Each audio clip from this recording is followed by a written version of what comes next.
Bonjour, moi c'est Marco Garcia Gono, je suis le responsable du Black Belt Institute, c'est un dojo d'arts martiaux qu'on a ouvert à Saxon il y a 3 mois. Et donc je suis aujourd'hui instructeur-chef en BRICPOL. BRICPOL, c'est Brigade de compétition policière. C'est le seul système au monde qui met le policier dans une situation réelle d'agression pour faire une compétition policière. Donc c'est un sport, pour les novices, c'est du kickboxing avec armes. Voilà.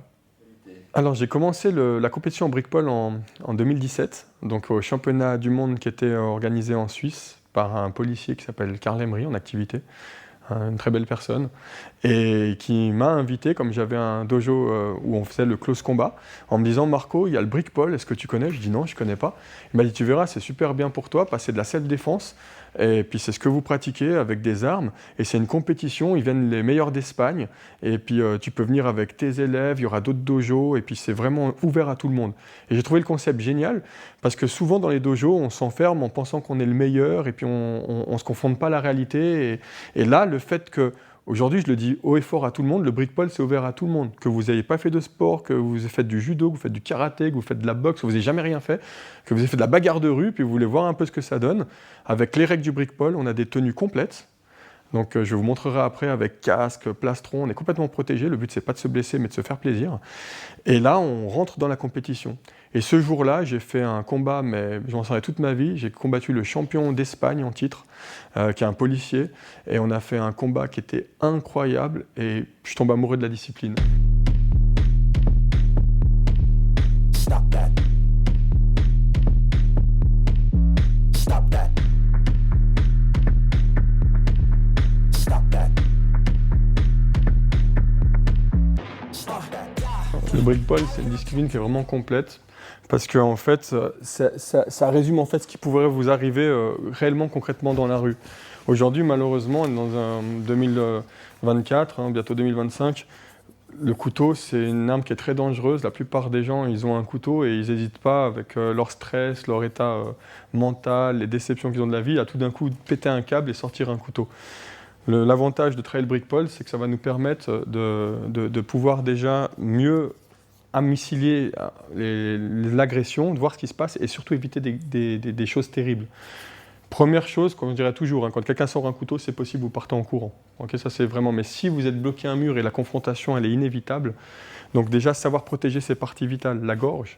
Pourquoi ? Parce que le seul endroit où on ne peut pas faire un garrot. Et ça paraît cool de source, mais c'est hyper important, quitte à sacrifier son avant-bras s'il faut. Mais on doit absolument protéger le cœur, la gorge, les parties vitales. Donc l'avantage du BRICPOL, c'est que c'est un combat policier. Il faut s'imaginer vraiment vulgairement entre un brigand et un policier. Donc ça veut dire qu'on va être complètement protégé, avec un casque pour éviter de prendre un coup de couteau dans l'œil, avec des protèges cuisses, parce que les coups de bâton, quand ils arrivent pleine puissance, ça fait vraiment mal. Donc on va être complètement protégé.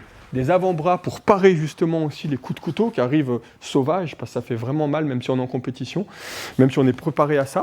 Donc l'avantage, c'est qu'on a vraiment une full combinaison. La discipline se structure qu'en 5 rounds. Le premier round, c'est le gentil face au méchant qui a un couteau. Ensuite, pour donner les mêmes chances de combat, on inverse les rôles. Le gentil devient le méchant avec le couteau, et le méchant devient le gentil qui vient pour se protéger.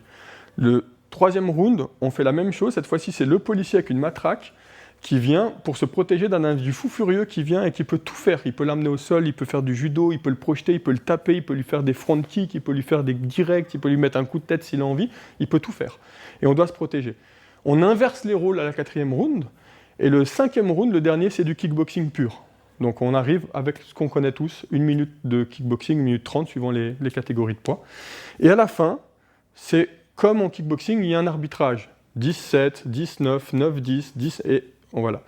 Et ensuite, donc il y a trois arbitres pour qu'il n'y ait pas de problème. Et après, on aura ou à l'unanimité une décision, ou un gagnant qui n'est pas à l'unanimité. Ça, c'est le BRICPOL. C'est exceptionnel parce que c'est vraiment du réel. Il y a pas de... Les techniques qu'on apprend ici, c'est des techniques qui ont été approuvées sur le terrain par des policiers qui marchent dans la rue. Il n'y a pas de fantasme. Et ça, c'est hyper important. On a plusieurs sections. On a la section enfant, 5 ans à 11 ans, Là, c'est vraiment... Alors, il faut bien être conscient, je rassure les parents tout de suite, il n'y a pas d'armes. Hein. Section enfant, ils apprennent à chuter, ils apprennent à se déplacer. Très important, ils apprennent la garde, ils apprennent à esquiver les coups. Ils apprennent déjà d'une qu'ils ne sont pas là pour faire la bagarre, qu'ils sont là pour savoir se défendre. Ils apprennent à prendre confiance en eux, parce que c'est hyper important. Et c'est cette confiance en eux qui pourra faire une lutte importante pour leur être plus tard, et surtout pour tout ce qui est harcèlement, toutes ces choses-là.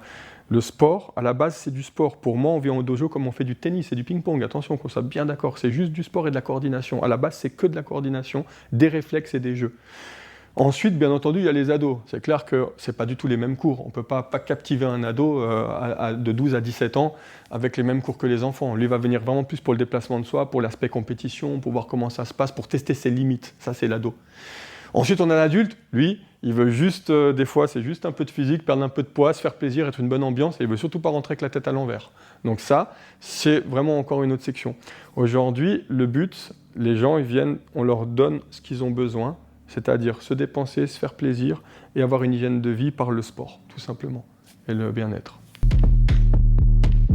Stop that. Stop that.